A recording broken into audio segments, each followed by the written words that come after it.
காளிகாயே வித்மஹே மசானவாசின்யே தீமஹி தன்னோ கோர பிரச்சோதயாத். வணக்கம் ஆன்மீக நண்பர்களே. மலையாள மாந்திரிக முறையில நாம என்ன பார்க்க போறோம்னா, நமக்கு மனசாந்தி கிடைக்க, அதாவது டென்ஷன் குறைக்கிறதுக்கும், அந்த மாதிரி உள்ள பிரச்சனைகள், அதாவது எப்பளும் பிரச்சனை அந்த பிரச்சனைகள் தீர்றதுக்கு வேண்டியுள்ள ஒரு மந்திரம் தான் நம்ம பார்க்க போறோம். எளிமையான மந்திரம் தான். அப்ப இந்த மந்திரத்தை பார்க்கறதுக்கு முன்னாடி நம்ம சேனலை சப்ஸ்கிரைப் பண்ணாதவங்க தயவு செய்து சப்ஸ்கிரைப் பண்ணுங்க. உங்களுக்கு பிடித்திருந்தால் லைக் பண்ணுங்க, ஷேர் பண்ணுங்க. நம்மளோட வீடியோ உங்களுக்கு முதல்ல வந்து சேர்றதுக்கு கீழே காணுற பெல் பட்டனை நீங்க ப்ரெஸ் பண்ணுங்க. இந்த காலகட்டத்துல வந்து நம்ம வெளியே போய் வரும்போது ஒருவாட பிரச்சனைகளை நாம சந்திக்கிறோம். நாம ஒண்ணு நினைக்கிறோம், ஒரு மாதிரி நடக்குது, அப்படி நினைக்கிறது நடக்கிறது இல்லை, அப்படி ஒருவாட பிரச்சனைகள் நமக்கு வருது. அப்போ காலையில இருந்து பிரச்சனைகளை என்னைக்கு வர பிரச்சனையை சந்திக்கிறது தான் நம்மளுடைய வேலை. அப்ப பிரச்சனைகளை சந்திக்கும் போது நம்மளுக்கு டென்ஷன் வருது.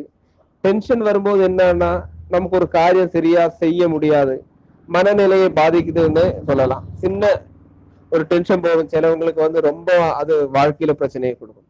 அப்போ நமக்கு இந்த டென்ஷன் குறைக்கிறதுக்கு என்ன பண்ணணும், அந்த மாதிரி உள்ள மந்திரங்கள் என்ன, அதைத்தான் நம்ம பார்க்க போறோம். அப்ப இந்த மந்திரம் சொல்லி வர்றதுனால இது வந்து விஷ்ணு காயத்ரி மந்திரம் தான். யாருக்கு வேணாலும் சொல்லிக்கலாம். வயதோ, அந்த சின்ன குழந்தைங்க, வயசானவங்க அப்படி எல்லாம் கிடையாது, யாருக்கு வேணாலும் சொல்லிக்கலாம். காலையிலயும் சாயந்தரமும் நீங்க சொல்லிக்கலாம். 28 டைம் வச்சு சொல்லுங்க. காலையில 28, சாயந்தரம் 28 வச்சு சொல்லுங்க. அப்படி முடியாதவங்க காலையிலயும் சாயந்தரமும் ஒரு நேரம் பண்ணுங்க. இந்த விஷ்ணு பகவானுடைய மந்திரம் வந்து சிலவங்க வந்து எப்பவுமே ஜெபிச்சுட்டு இருப்பாங்க. நிறைய ஆளுங்க இந்த பஸ்ல கூட போகும்போது ஓம் கிருஷ்ணாய நம, கோவிந்தாய நம அப்படி ஜெபிக்கிறவங்க நிறைய இருக்கு, நானே பார்த்திருக்கேன். அப்ப எப்ப வேணாலும் ஜெபிச்சுக்கலாம், தப்பு கிடையாது. ஆனா நம்ம ஒரு குறிப்பிட்ட சமயத்துல முறையா ஜெபிக்கிறது ரொம்ப நல்லது. இந்த மந்திரம் ஜெபிச்சு வர்றதுனால நம்மளுடைய ஜாதகத்தில் உள்ள பாவங்கள், முன் ஜென்மங்களில இருக்கிற பாவங்கள் கூட தீர்ந்து போகும்னு தான் சொல்றாங்க. அப்ப இந்த மந்திரம் நம்ம ஜெபிச்சு வர சகல தடைகளும் மாறும், டென்ஷன் குறையும். இந்த டென்ஷன் குறைஞ்சாலே நம்ம வாழ்க்கை சரிக்கு விருத்தி ஆகுங்க. ஏன் இதை அப்படி சொல்றேன்னா, நம்ம யார்கிட்டனாலும் பேசும்போது ஒரு டென்ஷனோ இதா இருந்தாச்சுன்னா அவங்களே சொல்லுவாங்க, ஐயோ அவங்ககிட்ட பேச முடியாது, பேசினா பிரச்சனை தான்பாங்க. சரிங்களா? அப்ப நமக்கு ஒரு சிரிச்ச முகம் வேணும், ஒரு சாந்த சுபாவம் வேணும். அப்ப அதுக்கெல்லாம் நம்ம இந்த மந்திரத்தை யூஸ் பண்ணிக்கலாம். யாருக்கு வேணாலும் யூஸ் பண்ணலாம். இதுல வந்து குரு திரீஷ வேணும்னு அப்படி ஒண்ணும் கிடையாது. நம்பிக்கையா இந்த மந்திரம் மட்டும் ஜெபிச்சு வந்தா போதும். காலையிலயும் சாயந்தரம் 28 தடவை நீங்க ஜெபம் பண்ணி வாங்க. அந்த மந்திரத்தை நான் இப்ப கொடுக்குறேன். ஓம் நாராயணாய வித்மகே வாசுதேவாய தீமகி தன்னோ விஷ்ணு பிரச்சோதயால்.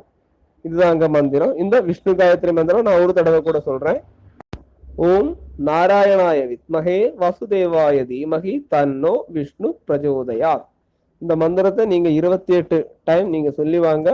ஒரு வியாழக்கிழமையில நீங்க ஸ்டார்ட் பண்ணலாம்.